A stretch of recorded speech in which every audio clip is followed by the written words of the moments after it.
All right, lads and lasses, and good day, mates. Welcome to another episode of the Tune Under podcast, the Southern Hemisphere's number numero uno podcast for all things Newcastle United. And look at this, we have almost a full house. If it wasn't for Mark being slack, we would have had everybody on the podcast live today to go through this show. So yeah, we're going to have a little chat about the season that's just finished. It's going to be a little bit of an award show. We're not weird. We're not going to turn up with awards out of the bushes and go, here's an award. But, we're going to talk through our favourite parts of the season. Maybe come to a consensus of what we think was the best this or that in each category. And if you're in the chat, if you'd like to join in, please do. Give us your ideas, your thoughts as we go along through the different categories. And we'll read out the good ones. So joining me today is Clammy Craig. Up there in sweaty Cairns, looking like he's being chased down by Shearer and Keegan. Better get a move on there, Craig. How are you going? I'm great, mate. Yourself? Knackered, but that's not new. Also, we have Jack. Well done, mate. Completing that Brisbane half marathon this morning after, what was it, 12 o'clock without any sleep from midday, isn't it? 12:45, my daughter was awake, and then she didn't want to go back to bed till 4 a.m. So, and then I had to be up at 4:30 to go into Brisbane for the half marathon. So that was fun, but got round. It was good. Good day. Mate, welcome back. Welcome back as well, Lee, by the way. It's welcome back. 5 or 6 weeks. Mate. Yeah. Mate. I'm wearing my birthday present, the ill-fitting Newcastle shirt, which is, I tell you what, people have talked about how bad these shirts are. They're absolutely terrible. Like, it's all up here. It's down here. It doesn't friggin' fit. I'm a bit fat, but I mean, this is just very tight. They're very, very tight. Yeah, man, this is absolutely shit. I'm not that fat, Jesus Christ. But thank you very much, Jackie. And also we have Bobby down in Victoria there. Still freezing down there as a Bobby? Are you still suffering from COVID? How are you going? No, I'm all good. I've recovered from COVID. I'm just freezing my balls off. So I can Ballarat, I tell you what. Been hit with the cold weather. But I'm all good. Looking forward to the show, and it's good to see almost everyone. Dimmy's just made Bobby turn his heater off, by the way, as well. So because it was noisy. So if Bobby gets hypothermia, it's Dimmy's fault. Fair enough. Brass Ballarat again. And also we have Nostra Dimmy. Now, Dimmy, I do owe you an apology. You did predict that we would get 14 points out of those last, 6 or 8 games or something. And I scoffed. I called you a Raji or Rajid or something. And wasn't bad at the end of the season, was it, mate? Well done. We ended up with 15, I think, at the end of the day. So well done to you. How are you doing? I'm very well. Interesting week for me. No sporting teams to follow this weekend, so it was quite a relaxing, unusual weekend for me where the stress is very low, which is good. So hopefully that can stay. Now that we've got this tonight is great, but it's a good weekend for me when my team doesn't lose. Fair enough. Melbourne City lost as well, so I'm sure that's going well for you. And also the Lions have just lost. So, there's a bit of piss-taking ammunition for you going into the rest of the week. So good on you, mate. Welcome to everybody. Mark is unfortunately in absence. He just got back from the UK, and unfortunately he's brought a bit of COVID back with him. So he's absolutely knackered at the minute. Couldn't join us, unfortunately. But I do have his choices as we go through these categories. So we're going to take a short break. I'm going to play a little video, and then we'll get into the first category. Here we go.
Jodies. I tell you what, mind, given how shite the first half of the season was, there was a fair few decent memories for the second half, wasn't there?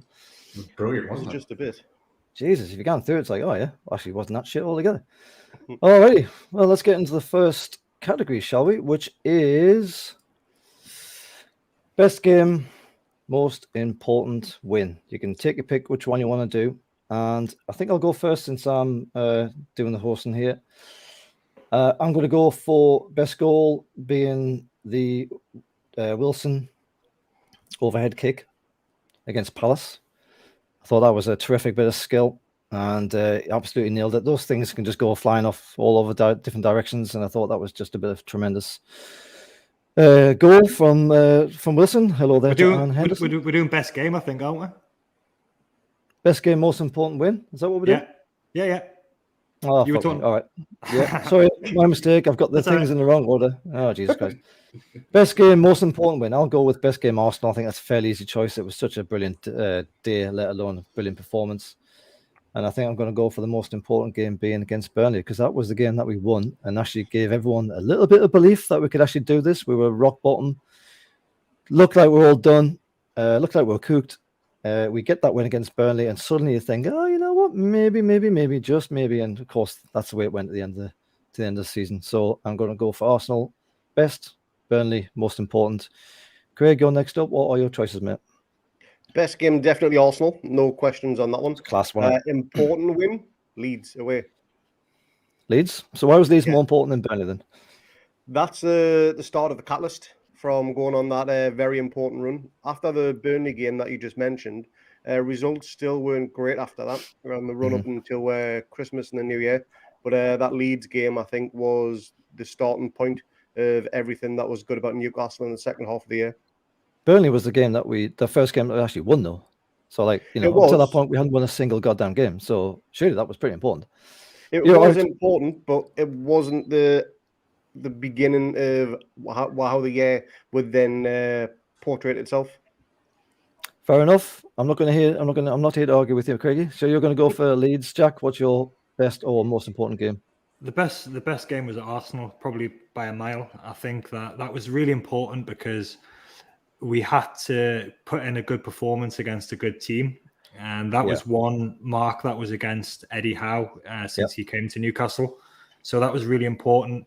Obviously, the whole atmosphere before the game, Monday night, last home game of the season, wore flags. Like, that's a game that will really, really will live a very long time in the memory. For people who were there, but also for people who were just watching. It was so impressive. And Arsenal just shit themselves as soon as they came out of the tunnel. They didn't know what had hit them. So for us to play with that intensity, I remember on the podcast Bobby was saying, I was asking him about the intensity, whether he expected us to maintain that. And he said that he didn't think we'd do it in the first place. So we maintained that for 90 minutes, which was just amazing, and that'll be a real good memory from this part of the season. Such a special game. And I think that for the most important one, obviously Burnley and Leeds because they were the first two wins, but the Everton at home game is the one that really sticks out for me. Because they took the lead in that game and they were just above us in the table. So to come from behind, we scored straight away as soon as they scored, and then to perform the way we did, we were absolutely fantastic, and I think that was a very, very vital win. Wasn't that the guy who scored the goal, went up the other end, and then did an own goal? Was that game? Lascelles scored an own goal, and then a couple of minutes later, Lascelles scored the other one. Okay. Holgate, I think. Yeah, that's what I'm thinking of. Yeah. So that was, I think that was probably the most important win because we really felt like we were starting a bit of a run then, and we did start a run then as well. So that was the catalyst. It was January, and we had the new signings, and we knew that was going to be the team for the rest of the season. And I just remember feeling so positive and optimistic after that game that we were going to get out of it. Yeah, and I will say that Mark chose the Everton game as well. Didn't say why, but I guess it's for the same reasons. Bobby, what were your choices? Yep, I'll concur with the rest of you with the Arsenal game. I think it showed a glimpse of what we're going to see in the future. But yeah, I think enough's been spoken on that game. It'll just it's been replayed a few times in my house already.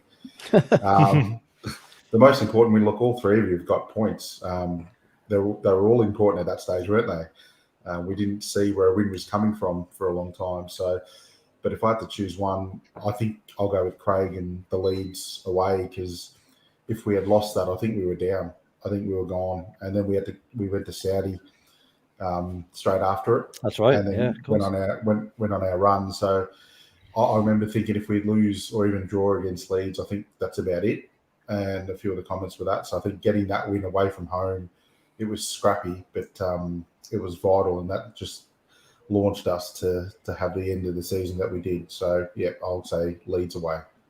That trip to Saudi, that was the one where we were all kind of agreeing that it seemed a bit dodgy, and we thought, oh, what the hell are they doing? We've been so absolutely shit that we should be hanging around in Newcastle and training and practicing and working on the training ground, wasn't it? That was the one, wasn't it? And then they came back and just went on an unbelievable run of 9 games of beating us. Yeah, I think it was timing, though. I think me and Jack have both said that it was lucky we got the win against Leeds, and then it worked out all right. But I think they were opening themselves up for criticism going to Saudi in the run we were having, and everything was happening, but it worked out in the end. So yeah, well, that could have backfired so bad if we hadn't won that game. But as it was, we won, and then we went away and we had a really good bonding exercise, and it didn't matter. But when they announced that we'd won one game all season and we were in the bottom 2, and it was the middle of the January transfer window as well, so there was a lot of work still to be done. So that we were definitely thinking that this was really not a good idea, but thankfully it didn't matter, and it ended up being a good team bonding exercise. But if we hadn't have won that, it would have been a very different story. Pitchforks were out, weren't they? And Timmy, what were your choices, mate? Yeah, like the rest of the boys, I think Arsenal game was clearly the best game. Clearly, it was the one game I think we showed that we're not actually too far from the top 6. I mean, Arsenal were challenging top 4 all season, and the fact that we completely played them off the park with the team that we've got at the moment, not knowing what we're going to be in the future in terms of signings, I thought that was a huge moment for us. And the most important, when I'm a little bit biased, that was also a very important night in my personal life. That was my wedding night, and I was watching the game in the bathroom of the hotel.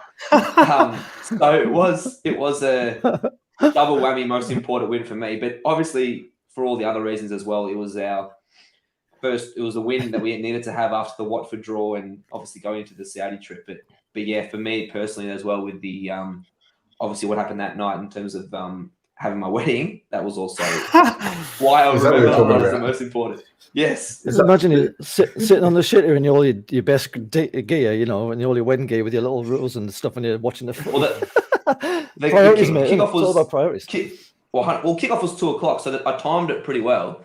So wedding finished around 12:30. Got back. Mrs. was asleep by about 2:30, so it worked out perfectly. I made my way into the bathroom. Obviously, it was a nice hotel, so it wasn't a bloody 2x2 bathroom. So made my way in there and enjoyed my night.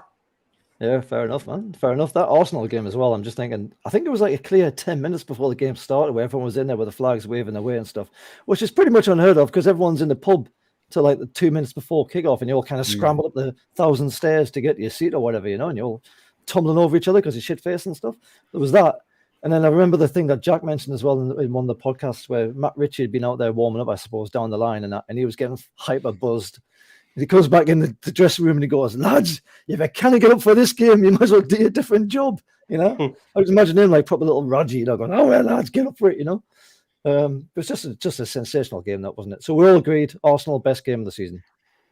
Just before we move on, I want to give a shout out to Brentford away as well, because that was the time when we were in the middle of that run, and Brentford were just above us, and that win took us above Brentford into about 14th. So we'd been winning and drawn for a few weeks, but we were still down in the relegation zone.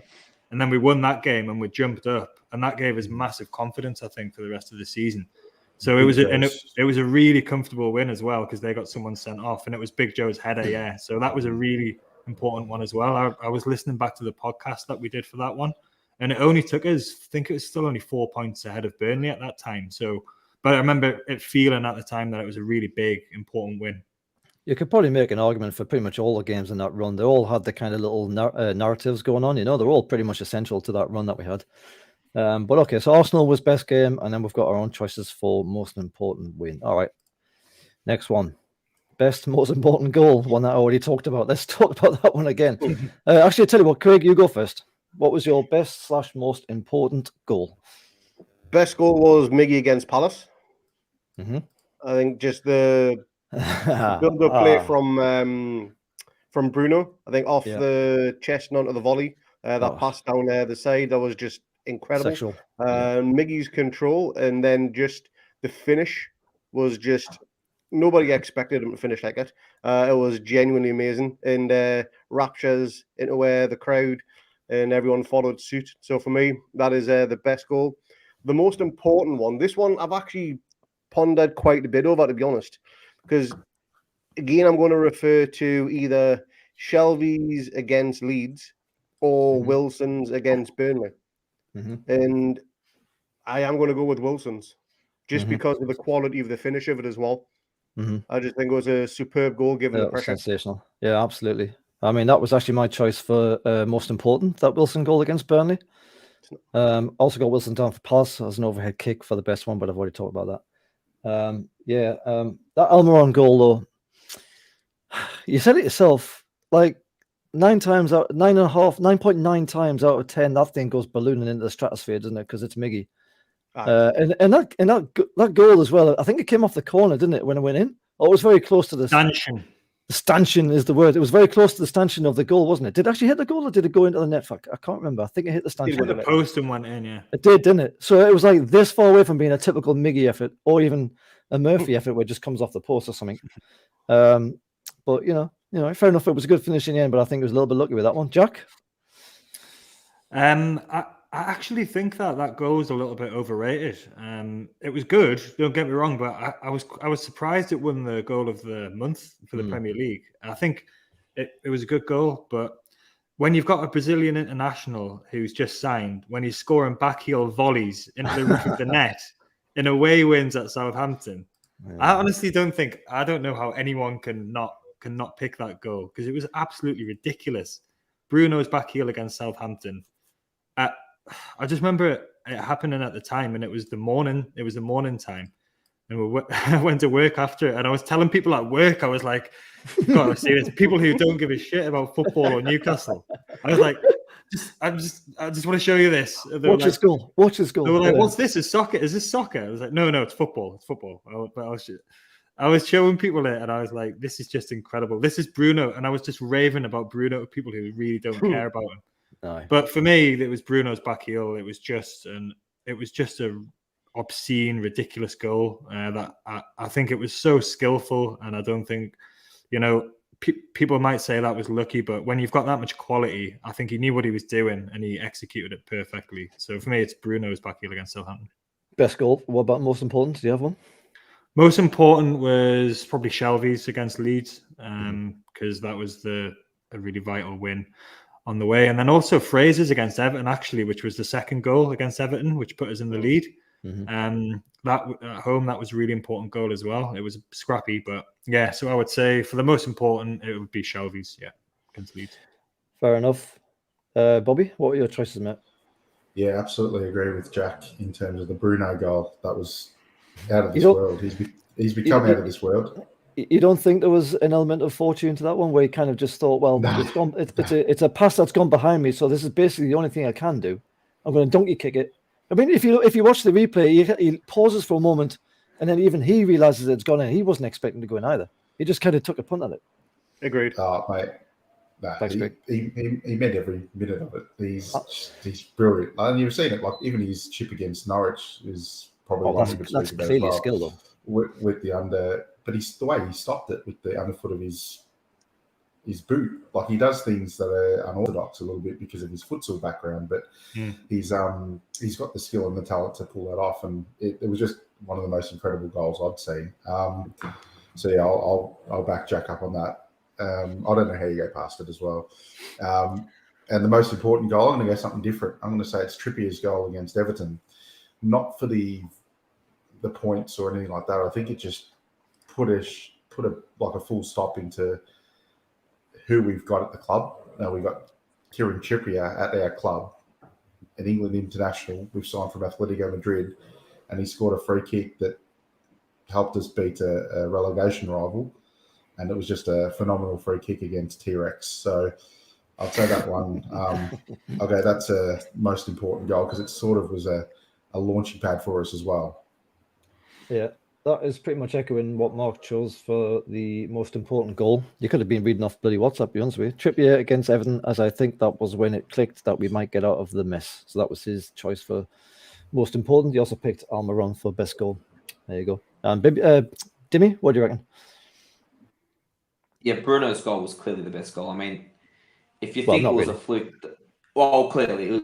It was clearly. But, Not clearly, because it's 3 against 2, isn't it? Yeah.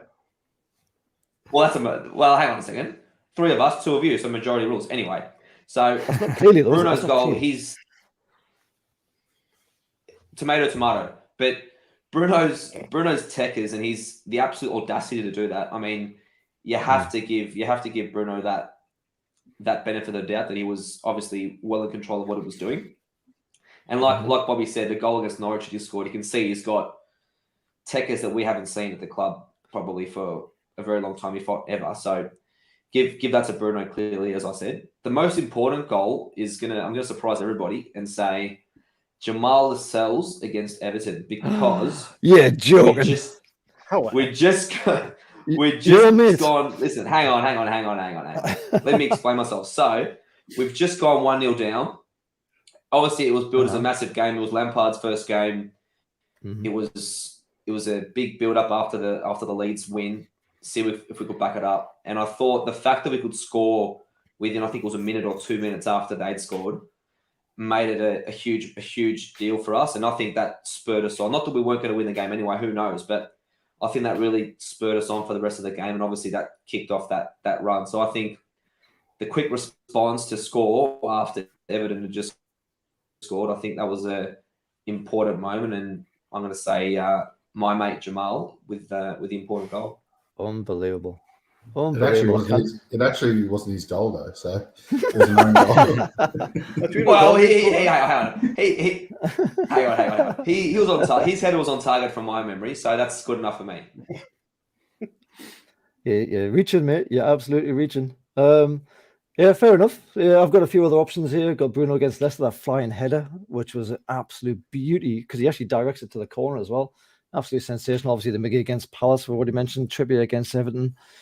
Bruno's lob over Krull, but it is Krull and it was Norwich, so he's back heel, obviously. St. Maxi, that one where he was falling over against Man United and still managed to pick out the top corner, brilliant. And also Longstaff, that goal against Watford, where he's out the box and he just placed it in the corner. Absolute beauty. Deflected. That was deflected. That was very slight deflection. Yeah. Shut up. It was more deflected. It wasn't as deflected as that bloody Lascelles goal, you cheeky bastard. All right, so we don't really have any kind of consensus on that one. That's fair enough. All right, let's move on before I have a fight. Best signing. Jack, go first, mate. It's between 2, really. I think the first signing we made under the new regime was Kieran Trippier. I think that I'm not sure that if we hadn't have signed him, whether we would have signed the other players that followed afterwards. Yep. So for someone of his quality, who's played in La Liga champion, who's in the Champions League, England international, for him to take the punt and sign for Newcastle, who were in that position in the league table at that point, I think was extremely important.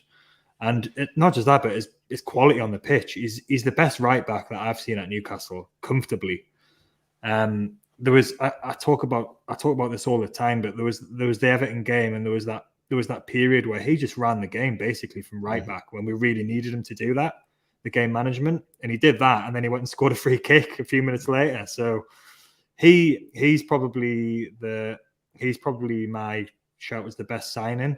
But I think I'll let other people talk about Bruno, because I think Bruno in the long run will turn out to be the best signing. All of the signings, there's a good shout for all of them except for Chris Wood. They've all come in and they've all done really well. Big Dan Burn was essential as well in that position at that time. But yeah, best signing, I think overall has to be Trippier, who will hopefully be captain next season as well. Oh, he's made for captain. I mean, he controls the game from the bloody sidelines when he's not even on the pitch, man. The guy is, he's just made for it. Trippier's my choice as well. Shout out to Target as well. I thought he was terrific down the left when it placed a situation in a spot that we really need to resolve. Bobby? Yeah, I think all of them can have some credence to being a very good signing. I get the point with Trippier, and I agree. I just love him. I think he's going to be good. But I'm going to say Bruno. because I just think he's the best player, and he played more games than Trippier in the long run and had more moments in the end. But hold on. The next category is best player. So we're talking about best signing here. So who was the best signing? Is that the same guy, do you think? No, because there's someone else who's going to be the best player. Best player is not even a debate, but yeah, carry on. Yeah, so I think I know who it is. Best signing is Bruno, but he fell short just to the best player, who we'll talk next. But like, Bruno's one of the best talents I've ever seen come to the club. Honestly, like, he's just phenomenal. And I think Trippier meant more in terms of who he was and what he brought to the club. But he only played the low amount of matches and then got injured. So I suppose if he played the rest of the season, I would have considered him more. But just Bruno's special, so I'll say him. But like Jack was saying, do we think Bruno would have signed if Trippier hadn't of? Probably not, but he did at the end. At the end of the day, as I said, like Trippier, I wouldn't be upset if we said, all right, it's Trippier in the end. Like, I think, I can understand that. But I just think Bruno's the best talent we've had come and walk through the doors that I can remember. Fair enough, mate. It is your choice. Dimmy? So it's an important distinction, best player and best signing. So best player is obviously clearly Bruno. He's a special player. But the best signing for me has been Trippier. He's a culture changer, a club changer. He's everything that we haven't been for the last 20, 25 years, or as long as I've supported Newcastle, so 25 years. He's just a special person, and I think he's definitely going to be captain next season. He's somebody who we can rally around as a club, as a team, and I think he probably will be the reason why we draw the players and the kudos that we do, and that teamwork, that organisation. He drives all of that for me on the pitch, and we're so lucky to have a player like him. And yeah, for me, Trippier's he's been a game changer for us. Yeah, clear consensus. There you go, 3-2. But even the fact that he plays 4 games and still can have that much influence over the team is just incredible, isn't it? We're gonna say that, Jack? Craig hasn't had his yet, has he? Craig? Yeah, I'm thinking a little bit out of the box here. Okay. And my Here we best go. signing, Eddie Howe. Oh, Howie, man. No? You cannot not discredit him, because without Eddie Howe, yeah, fair enough, we might have still signed those players. Yeah, but the philosophy of the club changed. But if I have to pick a player, it's got to be Trippier. But otherwise, I'd have Howe. Aye, there's going to be a best overall moment, which probably better suits that particular instance with Eddie Howe. So we'll take Trippier. That's 4 against 1, isn't it? Just on Bruno as well, I just want to, and also on Howe, the way that Howe managed him at the beginning was really good, because everyone was screaming out for Bruno to come in straight into the team. But we were on a decent run, and we had the 3 Joes in midfield who were doing well. And I'm not sure whether we would have seen the form that we did see from Bruno towards the end of the season if he'd have been thrown straight in. He came on against Everton in his first game and did that bit of skill in the box when we were winning. But I was like, "What are you doing?" But he did it. He pulled it off like he always does. But it was close. For Howe to manage him like that, that really showed me that he's right for this job, because so many managers would have just caved and played him because of the pressure and because he's so good. But yeah, I think Bruno, to have that time to settle in, see what the league's about, and I think he's just went from strength to strength after that. So fair play to Howe for that as well. And funny enough, I think I was listening to another podcast where they mentioned that Eddie had a say in all the signings except for Bruno, and he was a bit apprehensive about the Bruno signing. So is that right? When you look back on that, so Eddie, never heard about that. The other 4 he had a direct involvement with, but wow. Bruno he didn't, and he was a bit apprehensive. So it's funny how it all worked out. It's funny as well. I've heard that Bruno, the reason that the big Champions League clubs didn't go for him apparently is because they didn't think he would have the physicality for the Premier League and the pace. But maybe we will find that in future as we hopefully get towards the top of the table. But he's got absolutely everything from what we can see. You know, he's just been absolutely amazing. If you watch some of the YouTube stuff that he did before he came here, he's basically getting amongst it all the time. He's not scared to stick his boot in. You know, that tackle from behind where he rescued the ball. I can't remember even who it was against, but like it was this close to being like a yellow card or something, but he got away with it.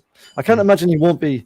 I can't imagine he'll be too slight for the league. Let's put it that way. I think he's got what it takes. You know, Dex in chat says Chris Wood. So that's enough from you, Dex. Thank you very much. All right, moving on. Best player, most improved player. Now, Bobby, I'm going to come to you. It's your turn anyway, but that works out pretty well. Jesus, I wonder who the hell you're going to pick.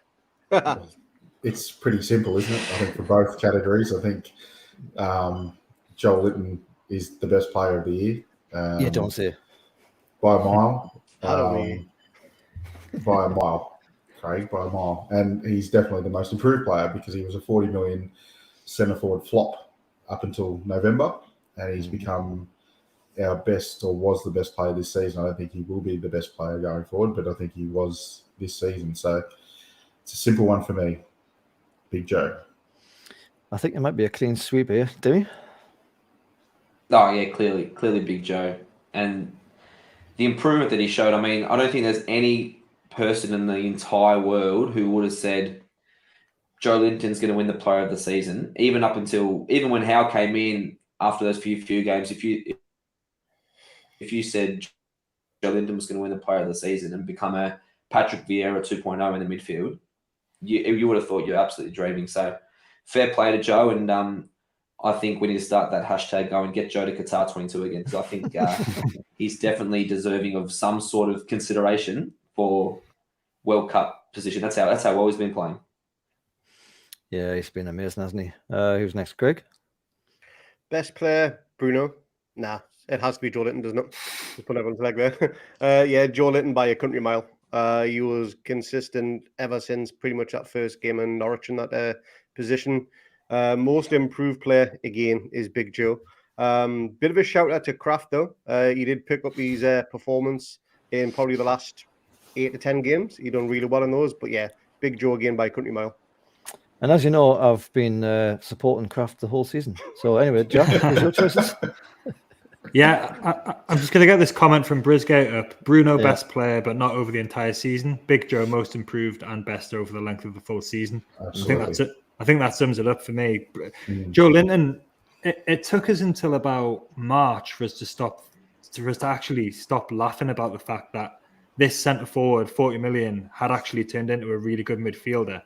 And it took us at least sort of 5 or 6 weeks to get used to that idea. And then he was just doing it consistently.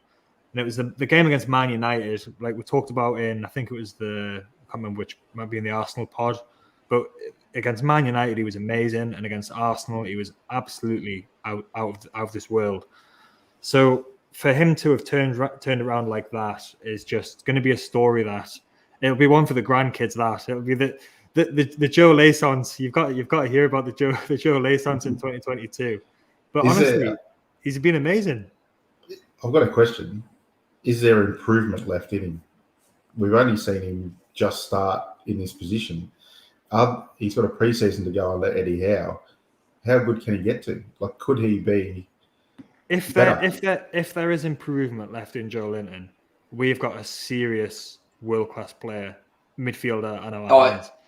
If he adds goals to his game somehow from that position, he's borderline. I'm not going to be funny about this, but he's borderline like top 5-10 midfielder in the world. Like he's got everything else in terms of physical attributes. Covers the ground, wins the ball back, carries the ball. If he can somehow not turn to water or jelly inside the 18-yard box, then all bets are off. Maybe we sell him and double our money. Maybe we get double, not in 40. Maybe we get 80 million for him. But he's adds goals and then that's it. He got a couple of goals against Norwich, didn't he? Yeah, he was playing off the left in that game, so he did well, and he's got that versatility as well. He obviously got the good assist against Arsenal as well. But the improvement in him and just the quality he's been showing, the stats, the defensive stats he's been putting up again as well against, and he compares with Declan Rice, where they've got the best defensive stats in the league.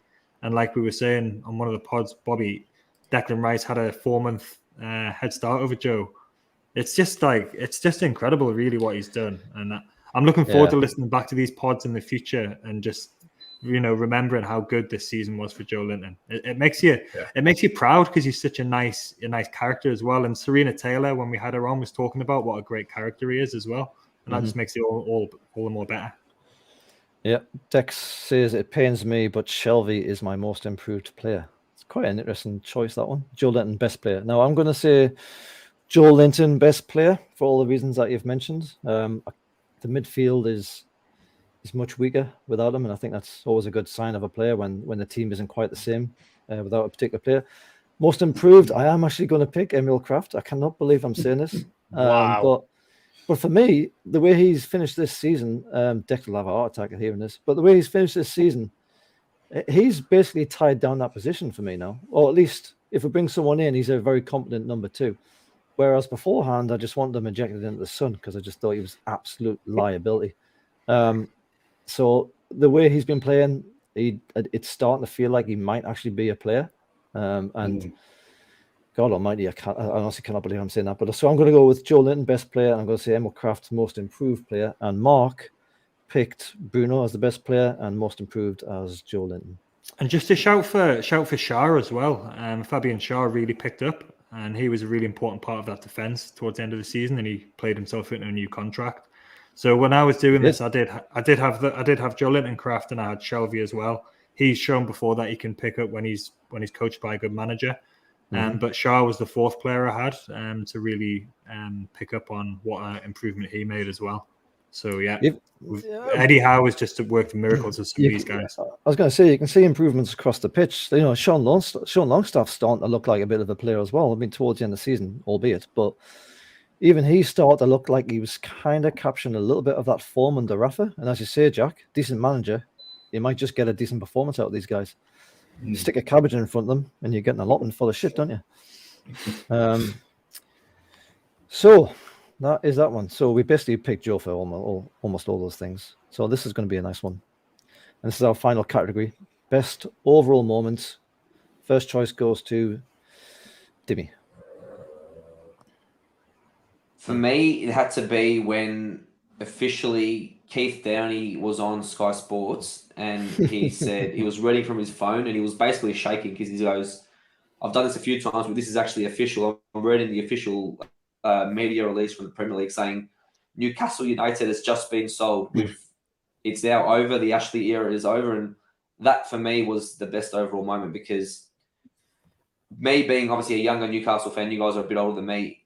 I haven't known much else other than Ashley. But the fact that the moment that he left and that was confirmed that he left, the relief for as a football supporter and a Newcastle supporter that is just something I'll never feel again, probably until we win a title or win a trophy. So that moment for me was the best moment. I don't think I slept all that night when we officially got sold. I remember watching YouTube videos and watching live video of St James's Park when Sam Fender came down and him and his mate were playing in front of all the fans. So it was a moment that's going to be unrivaled, I think, until we win a trophy. And he was on BBC News the next morning, wasn't he? Absolutely. He was these things happen. Knackered. Yeah. There's a few things you could pick out of this season. Obviously the takeover's one. You could see Eddie Howe coming in. You could see him getting rid of Steve Bruce as one. You could see War Flags because you cannot underestimate the influence that they've had on this second half of the season. It's been absolutely incredible. I mean, I remember when Freddie Shepherd was finally turfed out along with John Hall. Mostly it's Freddie Shepherd because John Hall was kind of behind the scenes by that point. And I was absolutely over the moon when that bugger nicked off because he was destroying this club. He was driving it into the ground. So I didn't quite have the same feeling as you there, Dimmy, when I heard Mike Ashley had gone. I was just happy that he was gone and I was looking forward to the turn of the page and what might come, But yeah, so anyway, Craig, what were your choices, mate? Off the pitch has to be the takeover. No questions asked. That was single-handedly one of the greatest moments of the last 15 years, if not the greatest moment of the last 15 years. On the pitch, probably the game that secured Premier League status. I think that was a monumental moment for where we were heading to where we could be. I think those two are my standout moments of the year. I get the feeling Takeover would probably be everyone's choice. Jack, what do you reckon? Yeah, so Takeover obviously off the pitch. I think, we wouldn't be doing this podcast if it wasn't for the Takeover. So that's yeah, absolutely. That's good news for everybody. I think probably when Craig said that if we signed Paqueta, he would be harder than Chinese algebra. That was a good moment in the podcast as well. That was one of my moments. What about a bald egg? Season. What about a bald egg rolling along a barbershop floor? What about that? Craig's phrases, honestly, it's the way he delivers them. They're brilliant. But I had Arsenal home, the war flags, absolutely amazing.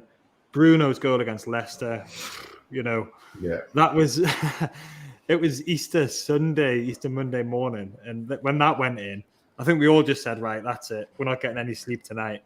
And then we're waiting for the photo, which came at 2:22 a.m. Serena's photo, but it just went on and on, didn't it? It was like don't think I went to sleep till about 5 o'clock that day. Oh, it was crazy.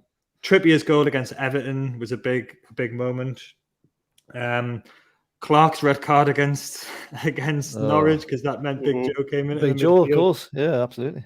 And one of the other ones, which was quite funny, was the goal against Brentford, where Willock scored, where for some reason Fabian Schär was like, it was an open play, and Fabian Schär was playing up front basically. Yeah. And he set Willock up. So I've just reeled off a load there, but it's been amazing since the takeover happened. The amount of moments we've had, and that's even without Bruno's back heel, So it's been so special, and every game seems to have come up with these moments, and it just makes your heart warm, and it just makes you feel good. That Willock finish was pretty tasty as well, I have to say. It was good. Who hasn't gone? Bobby, have you gone yet? No, I haven't, but I'm going to echo everyone else. The takeover, I know what Dimmy said, that I'm a bit older than you, mate, which it sort of probably didn't mean much, but it did, because we knew what we had with this club. We've seen the 90s and we've seen the Bobby Robson era, and we knew what was happening with Ashley and, what was held back. So the moment for me that moment, Dimmy, I remember watching it on my phone and had tears in my eyes, and just, I couldn't believe Ashley had gone. And the bonus was that we were going to be the richest club in the world. I wasn't worried about all the geopolitics at that stage. It was just purely that this club was getting what they deserved after 14 miserable years. So that was probably the moment for me, because not all of this that followed wouldn't have happened. The Bruno goal against Leicester was just out of this world. There was like, literally, I was jumping up on the couch. I was going nuts. It was just freaking outrageous. But one moment that hasn't been mentioned for me was Joel Linton's goal against Brentford. Because it was that whole game. It was where the Hawaiian shirts came out for Joel Linton. It just felt like he had this support finally. It's where everything turned, and then he scored and ran straight to the away area. I thought that was a really special moment for him and for us and the fans. And the Hawaiian shirt was cracking. And now so you got Jackie on the Howe one, but yeah. That's right, yeah. Doesn't wear the other one very much. It wasn't special for Serena, was it, though? Who was all ready to take his photo, and then he fucked off to the other end. He did. She was in the wrong spot, mate. She was spewing. Raging munching. Well, I'll tell you, that's another best moment, isn't it? Just waiting for that photograph. What a weird thing to kind of get excited about, but just waiting for that photograph to come out. Absolutely mental, isn't it? There was cleaning the windows. Like, I remember when we were watching Shifting that pigeon. Yeah, there was Sports Direct signs coming down was actually a really good moment. Yeah. It's been an unreal season, or half season, really, when you look at it. It's just been moment after moment after moment. And, I don't think we've got off Twitter at all since the takeovers happened. So, yeah, it's been fantastic. Just imagine when we win something. If these how good these moments have been, imagine when we win something. I can't imagine that. I can't imagine it. No. I don't think I'll actually be able to compute when that happens. And I'll probably just go and die somewhere, because it'll just be ridiculous. That's a bit hard. Just something that we've talked about the Everton game, and we've talked about Joe Linton a lot. He hit his own face with a shot. Is no one going to talk about that? But that was brilliant defending. That was sensational defending. You can't prove otherwise. That was a nice moment.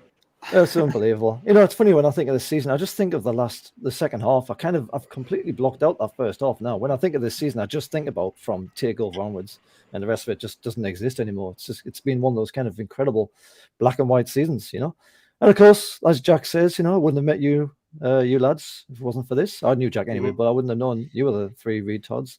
So it's always nice to have extra friends on the podcast and, having a bit of a chat about something that we all care a lot about. Just also for Mark, his personal best moment was the Arsenal game because he was actually there. He was in England. Amazing. He flew over. Jack, his good mates, Jack's good mates managed to get tickets. God knows how, because that was a sellout. Did an amazing job there, and he went there and saw the game with his lass with Pam. And Christ, what a game! What a game to go home for. Wasn't it? I mean, that was you could have picked any game. That was the game you wanted to be at. He says It was spine tingling. The atmosphere was just unbelievable. If it wasn't for that, though, it would have been a takeover. So yeah, pretty much everyone is happy about that takeover. I think it's fair to say. All right, so that's pretty much the categories that we had for this season. Just very quickly, what do you reckon next season? If you can just put into a very short amount of time, very 30 seconds to a minute, what are our ambitions for next season? Craig, go first. Top 8 in a good cup run. I would deem that as success. Not even win the cup, just not get knocked out in the third round by Cambridge kind of cup run. Yeah. Fifth round semi-final. If we reach a final, we'll win it. Then obviously I'll be ecstatic. But just progress in the cups in the top 8 would solidify us as a force to be reckoned with in the years to come, I think. Yeah, Jack. Yeah, I agree with that. I think we've got to be looking at top 8. If you look at the league table this season, though, we weren't far off 6th, really. It's always going to be hard to break into that top 6 with the resources they've got. But if a couple of them are having bad seasons, you just never know what might happen. Our form since the turn of the year has been, I think we were 4th best team in the league behind Liverpool, City and Spurs over that time. So we're not going to do that again. But if we can match, kind of almost match that consistency, we could be a shout for top 6. A cup run would be nice as well, but I just want more of these moments, more of this progression, more of the excitement, and just like the sense that the club is actually building. We're actually going to do something. But we've got Dan Ashworth here now as well. That's a really important appointment. We're a club with ambition. We're a forward-looking club. We don't have Mike Ashley anymore. We're probably going to sell people like Hendrick, and we're just going to get rid of a lot of the guys have done well, like Hayden and Gale and Matt Ritchie and all them. Some of them might go as well, but just to have that feeling of a forward-thinking club is just going to be so exciting. And for us to be able to keep doing this and bringing our thoughts to everyone, I'm looking forward to that and a lot of good guests we've had. So, yeah, keep it up. We're doing good, and let's look forward to next season. Bobby, 30 seconds there, Jack. Bobby, you got any particular aims for next season? And 30 seconds. No threat of relegation would be nice from the start. Good point. Yeah, Good point. Top 8, I'd aim for. Try to get to Europe if we can, but yeah, top 8 and a nice cup run is always nice. But yeah, let's just have no relegation or no threat of it this year. I'll be more than happy. Bobby's dog is snoring again. Yes. Is that the dog? Is that the dog? It is a dog. Sounds like a park next to a bloody lorry. Darth Vader. That bloody dog, man, honestly. She always starts towards the end of pods. It's brilliant. She knows it's Yeah, she was tired. Jesus. It's only a small thing too. Charles Cavalier, so. Oh, here's our friend Keegan in the chat. Top 7, they're saying for Europe. Yeah, that's pretty much what we're saying, isn't it? Brisgate finishing a European spot, but not thinking about relegation will be a great change. Can't wait for that. Yeah, can't be wrong with that one. Dex, as always, top 6 is what we should aim for. Yeah, all right, Dex. Dimmy? Dimmy? Top 8, I think, is a minimum, but I don't want just a cup run. I want to try and win a cup. And I know it's probably an outlandish thing to say, considering we're getting knocked out in the 3rd round and 4th round every year. But I think genuinely that we should target, and when I say target, absolutely go 110% for the cups. I think you can easily make a 5th round, because the first few rounds, a lot of teams aren't really taking that seriously. So if you take it seriously from the start of the FA Cup or the League Cup, you can really get yourself into a 5th round quarter final pretty quickly. And I think if we can get into a semi-final at Wembley, I think the momentum that we would get, doesn't matter who we will play, we will beat. And then if we make a final, we're all going. I'm going, and we're gonna win a trophy for first time in God knows how long, 50 years. Well, look, 40 years. I'm not gonna argue against Nostradimi here. I mean, that would be pretty sensational, wouldn't it? Do you care what kind of cup? Does it matter? Don't care. I think the league. Well, ideally, the FA Cup in terms of time of the year for me to travel would be a lot easier. I think it's around May, a bit easier. If it's League Cup being in February, I don't think that would be as good to travel. But it doesn't matter. If we make a final, we're all going. Fair enough. Lovely comment there from. They've got to fit the schedule around you, Jimmy. So we can't. Clearly, we do. Yeah. Yeah, get in touch with Serena, see what she can work out. Lovely comment here from Funksy40. Lots of love to the Team Army from Riyadh. Oh, nice. Dimmy, you can tell my wife that I'm going to the cup final as well. No worries. I'll tell everyone's wife, partner, whoever. I've already said from the moment I met the missus, I said, look, my team, it's not going to happen. We're shit. But I said, that was when Ashley was owner. But if we ever made a final, doesn't matter where we're going or what we're doing, I'm going to go on my own. You don't have to come. I'm going on my own and watch the game. Yeah, but you weren't married then. You're married now, mate. It's a completely different story. Well, yeah. Well, she's locked in now. So what's you going to say now? Yeah, that doesn't work that way around, mate. It's the other way around. You're locked in. That's how it works, mate. Jimmy, you got a few things to learn. Hey, mate, you got a lot to learn, buddy. A lot to learn. Yeah, well, I think not fighting relegation would be absolutely beautiful. Yeah, it's a good point, Bobby. I'm glad you mentioned that because I hadn't even thought of it. Just not fighting relegation would be what a relief that would be. I think top 8 is probably where we should be aiming because that indicates progression. So, getting top 8, then you can start to look to top 6. And League Cup, I'll be happy with the League Cup. Bloody hell, yeah, Dimmy, me and you, mate, and all the boys heading off to Wembley. Costs us about $4,000 each or something. It'd be absolutely ridiculous. There's no way I could afford it. I have to sell me a baby if I have to. Well, I've only got one, so I'm football on that one. Yeah. All right. So there's lots to look forward to next season, I think it's fair to say. Brisket says the best thing is that we can dream. He's not wrong. A season with hope, a trophy would be amazing, but it's great to feel like it's possible. Yeah, that's it, isn't it? That's it in a word. Hope. We finally got hope back. All right, boys. Anyone else wants to add before we wrap this one up? Fair enough. I will wrap this up. Good. So thank you, everyone, for joining us. Cheers to the lads on the chat, on the stream. Thanks to everyone who's commented. Thanks to everyone who's watched through the season as well. It's been our first half season, really. When it started in November, it's been a bit of a wild ride. We're still kind of finding our feet. We've got a lot of things planned for the summer, so please keep watching.